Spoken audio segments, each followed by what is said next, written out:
On allume la télé. Mais oui. Là, c'est réjouissant. Simon and Garfunkel, c'est un duo mythique qui anime la deuxième partie de soirée sur Arte. Ah, je vois que ça vous fait plaisir. Moi oui. aussi, figurez-vous, c'est de la musique. Pour terminer cette semaine, Simon Garfunkel, 5 albums entre 1963 et 1970, 100 millions d'exemplaires vendus pour les deux garçons qui se sont rencontrés sur les bancs de l'école.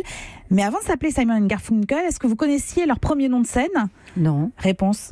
En 1955, ils écrivent leur première chanson, Hey Schoolgirl, sous le nom de Tom et Jerry. Véridique. Eh oui, c'était pas une plaisanterie. Alors en 1967, le réalisateur Mike Nichols cherche une musique pour le film Le Lauréat. Il adore Simon & Garfunkel. Il va prendre 3 titres de leur répertoire pour la bande originale du film, mais il manque une 4e chanson, un inédit. Et la suite, c'est Marie Sauvion, qui est critique de cinéma, qui vous la raconte.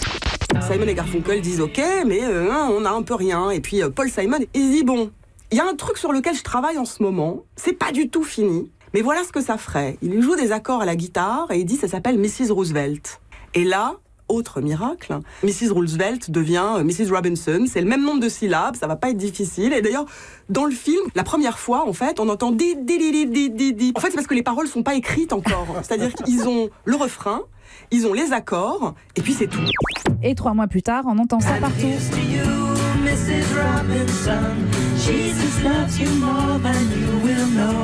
Alors ce soir, vous allez avoir droit comme ça à 35 minutes d'histoires rares, d'archives très rares et quelques infos à ressortir dans un dîner. Leur amitié est née d'une adaptation théâtrale d'Alice au pays des merveilles. Simon en lapin blanc et Garfunkel en chat du Cheshire. Ensuite, vous ignorez sans doute que Garfunkel est mathématicien et que ses études à Columbia lui ont permis d'échapper à la guerre du Vietnam. Lors de leur premier concert, Bob Dylan est dans la salle. Il parle très fort, trop fort, et Paul Simon s'agace. Les deux hommes seront brouillés pendant très longtemps.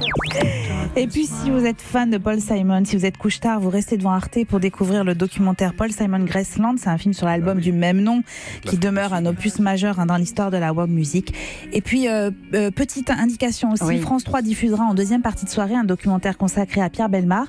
Je n'ai pas pu le voir malheureusement parce qu'il est toujours en cours de montage, mais pour retrouver la voix et l'humour de Pierre Bellemare, c'est sur France 3 en deuxième partie de soirée. Europe 1.